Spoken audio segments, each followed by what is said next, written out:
വിശ്വവിജയിയായി ഒരു മേഖലയിലല്ല ഒട്ടേറെ മേഖലകളിൽ മാറിയ മഹാനായ കേരളപുത്രനാണ്.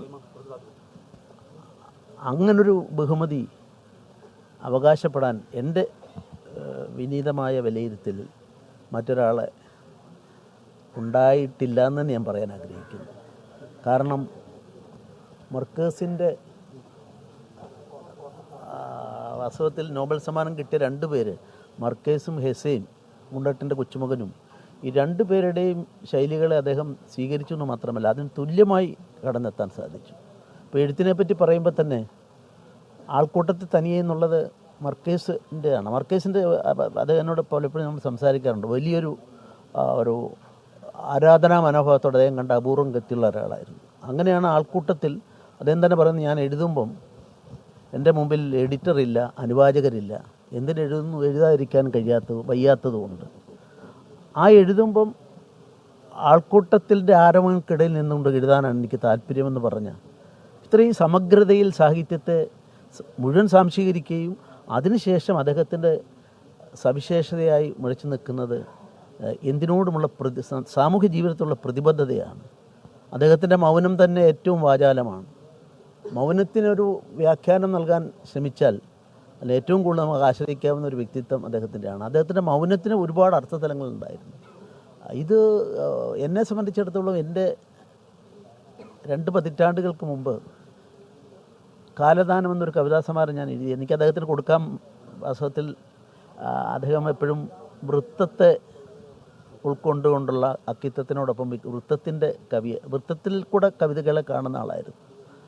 പക്ഷെ എനിക്ക് എൻ്റെ എല്ലാം എൻ്റെ കവിതാ സമാഹാരം വൃത്തലംഘനങ്ങളുടെ ഘോഷയാത്രയായിരുന്നു.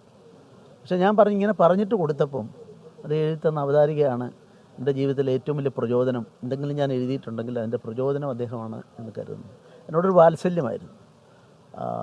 ഞാൻ ഓർക്കുന്നു, ഉന്നത്തിൽ കുഞ്ഞെന്നുള്ള രേഖപ്പെടുത്തിയിട്ടുണ്ട്. ഒരിക്കൽ ബേപ്പൂരിലെ കാൻഡിഡേറ്റായി വരുമ്പോൾ ഞാൻ ആ രാഷ്ട്രീയ പ്രസ്ഥാനത്തിൻ്റെ അമരക്കാരിലൊരാളാണ്. ആ സമയത്ത് പുന്നത്തിൽ കുഞ്ഞുത്തിൽ എഴുതിയിട്ടുള്ളത് എം ഡിയോട് ചോദിച്ചു.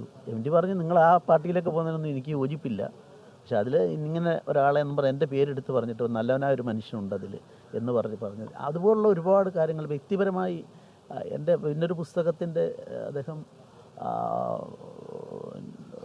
ഒരു 6 കൊല്ലം മുമ്പ് എഴുതിയിട്ടുണ്ട്. പിന്നെ അതിനൊക്കെ അപ്പുറത്ത് പുതിയ എഴുത്തുകാർക്ക് വേണ്ടി തുടങ്ങിയ സർഗവസന്തം 3 കൊല്ലം അത് കൊണ്ടുപോകാൻ സാധിച്ചു. അതിൻ്റെ എം പി വീരേന്ദ്രകുമാറും സി രാധാകൃഷ്ണൻ സാറും ഇദ്ദേഹവും 3 പേരായിരുന്നു അതിൻ്റെ 3 കൊല്ലത്തെയും.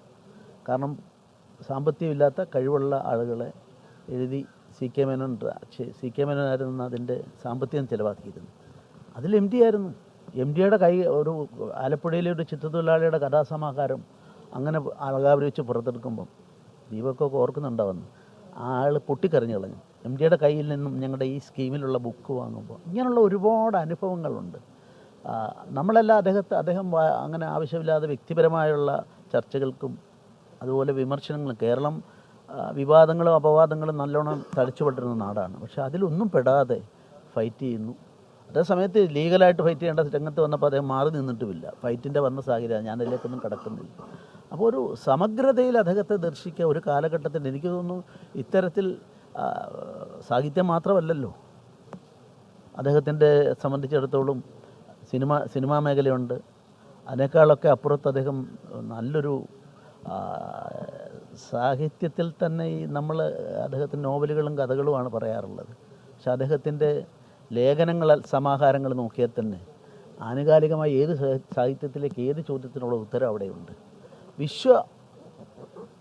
സാഹിത്യത്തിലേക്ക് അദ്ദേഹം കൊണ്ടുപോയ മലയാളത്തെ സംബന്ധിച്ചിടത്തോളം വിശ്വസാഹിത്യം ഇത്രയും നെഞ്ചിലേറ്റിയ, അതിനെ സാംശീകരിച്ച, അതിൻ്റെ അടിസ്ഥാനത്തിൽ മലയാള ഭാഷ ഉയർത്തിക്കൊണ്ടുവരാൻ ശ്രമിച്ച ഒരാളെയും കേരളത്തിൽ പകരക്കാരനായി കാണാൻ സാധിക്കില്ല എന്നാണ് എൻ്റെ അഭിപ്രായം. എം ടി പൊതുവെ എന്ന് പറഞ്ഞ പോലെ ആൾക്കൂട്ടത്തിൽ തനിയെ ഇരുന്ന ഒരാളാണ്. പക്ഷേ അങ്ങുമായിട്ട് വളരെ വ്യക്തിബന്ധമായിരുന്നു. എം ടി വളരെ ചുരുക്കം പേരുമായിട്ടാണ് അടുപ്പം സൂക്ഷിച്ചിരുന്നത്. കോഴിക്കോട് അത്തരത്തിലൊരു അടുപ്പം ഉണ്ടായിരുന്നതാണ് ഗവർണർ. തീർച്ചയായിട്ടും എനിക്ക് എൻ്റെ ജീവിതത്തിലെ ഏറ്റവും വലിയൊരു ബഹുമതി, ഞാൻ പറഞ്ഞില്ല, വാത്സല്യം. അദ്ദേഹത്തിൻ്റെ വാത്സല്യം എന്ന് പറഞ്ഞു കഴിഞ്ഞാൽ അദ്ദേഹം ഇപ്പോൾ ഈ അശ്വതിയുടെ വിവാഹ സമയത്തുള്ള കാര്യം ഞാൻ ഓർക്കുന്നു. അന്നൊരു ഹർത്താലാണ്. അവർക്ക് ചെന്നൈയിൽ നിന്ന് വരണം. അത് എന്നെ വിളിച്ച് പറഞ്ഞ് ഇങ്ങനെ എങ്ങൊന്നും ചെയ്യാൻ സാധിക്കുമോ? ഞാനതിന് ബന്ധപ്പെട്ടവരെയൊക്കെ കണ്ടിട്ട് അന്ന് ആ വന്ന ആളുകളെ എല്ലാം കൊണ്ടുവരാനായിട്ട്, അപ്പോൾ അത്രയും ഏൽപ്പിക്കുന്ന ഒരു അടുപ്പമുണ്ടായിരുന്നു. പിന്നെ എൻ്റെ ആശയത്തോടൊന്നും, രാഷ്ട്രീയമായിട്ടുള്ള ആശയത്തോടൊന്നും അദ്ദേഹത്തിന് അനുകൂലമുള്ള ആളായിരുന്നില്ല. പക്ഷേ അതേ സമയത്ത് അദ്ദേഹം എന്നോട് പറഞ്ഞിട്ടുണ്ട്, ഞാൻ ചെറുപ്രായത്തിൽ ഭാഗവതവും രാമായണ മാസം വരുമ്പോൾ രാമായണം വായിക്കാൻ ഞാൻ പോകാറുണ്ട്, ഞാൻ ഇതിനൊന്നും എതിരല്ല എന്ന് പറഞ്ഞിട്ടുള്ള ഒരുപാട് അനുഭവങ്ങൾ അദ്ദേഹത്തെ സംബന്ധിച്ചിടത്തോളമുണ്ട്. കാലത്തിൻ്റെ ഗതിപ്രവാഹത്തിൽ നമ്മളെല്ലാം ഈ ഇവിടം വിട്ടു പോകേണ്ടവരാണ്. അപ്പോൾ ഒരു ജീവിതം പൂർണ്ണമാക്കി, ഒരു പുരുഷായുസ് മുഴുവൻ പൂർണ്ണമാക്കിക്കൊണ്ട് അദ്ദേഹം കടന്നുപോയി. അദ്ദേഹത്തിൻ്റെ വേർപാടിൽ എൻ്റെ ഹൃദയത്തിൻ്റെ അടിത്തട്ടിൽ നിന്നുള്ള വേദനയും അനുശോചനവും ഞാൻ രേഖപ്പെടുത്തുന്നു. SKN MTയുമായി വളരെ അടുത്ത വ്യക്തിബന്ധമുണ്ടായിരുന്ന ഒരു രാഷ്ട്രീയ നേതാവാണ് ഇപ്പോഴത്തെ ഗോവ ഗവർണർ ശ്രീധരൻപിള്ള. ഒരുപക്ഷെ BJP രാഷ്ട്രീയത്തെ എക്കാലത്തും എതിർത്ത ഒരാളായിരുന്നു MT എങ്കിലും, പക്ഷേ ശ്രീധരൻപിള്ളയുമായി വളരെ അടുത്ത ബന്ധമായിരുന്നു.